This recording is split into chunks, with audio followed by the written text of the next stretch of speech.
Message pour tous les hommes, il faut absolument que vous vous remettiez à aborder les femmes dans la vie quotidienne. On n'en peut plus de ces applications de rencontres en fait. Et je sais que vous avez peur de passer pour des gros lourds. Je sais que vous avez peur qu'on vous traite de harceleur, qu'on vous rejette. Mais il va falloir passer au-dessus de tout ça. Il va falloir se dire, ok, c'est pas grave si je me prends des vents. C'est pas grave si je me fais rejeter. Je vous jure que la plupart des femmes n'attendent que ça. Enfin, une femme qui ose dire tout haut ce que beaucoup pensent tout bas. Et ce n'est pas la seule. On est en 2025 et les hommes n'osent plus aborder. Pourquoi? Parce que la peur du rejet est devenue secondaire face à la peur des accusations.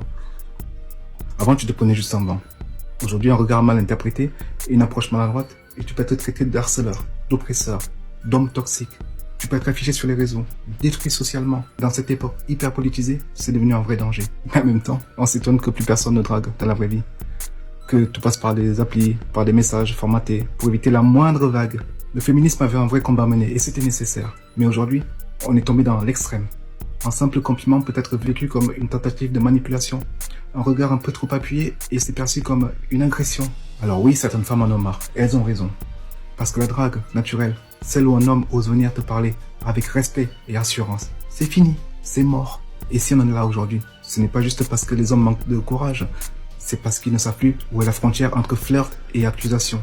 On vit dans une époque où un homme doit être entreprenant, mais ultra prudent, séduisant sans jamais risquer d'être vu comme oppressant. Résultat, plus personne n'ose prendre des risques, plus personne ne tente rien. Alors quoi? On laisse ça comme ça? On continue de tuer toute forme de spontanéité dans les relations humaines? Ce qu'il faut, c'est du bon sens, du respect mutuel, des signaux clairs. Il faut arrêter de voir le mal partout, parce que la vraie séduction, celle qui fait vibrer, elle ne se vit pas derrière un écran, elle se vit en vrai. Messieurs, si vous voulez draguer, faites-le avec respect, mais faites-le. Et mesdames, si vous voulez être abordés, dites-le clairement, parce que sinon demain il n'y aura plus rien.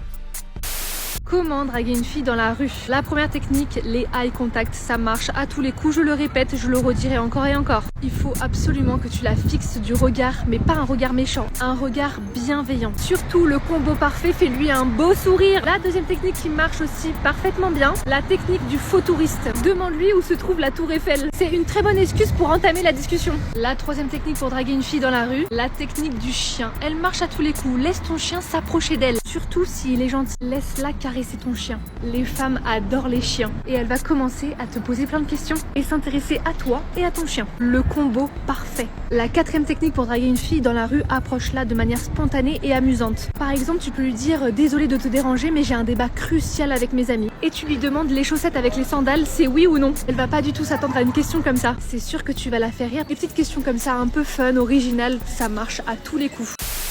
Bon, j'ai fait un test et clairement, ça fait 5 heures que je suis sur une terrasse d'un bar. J'ai fait exprès de ne pas prendre de téléphone, de ne pas prendre de livre, rien. Je bois juste mon coup à boire. J'ai une chaise libre là, vous voyez, elle est dispo quoi. Et j'attends. Et en fait, on peut toujours attendre. Attendre. Il n'y a personne qui m'aborde, personne parle. Et là, on ne peut pas dire que j'ai pas de téléphone, enfin que je suis sur mon téléphone. Parce que j'ai pas de téléphone.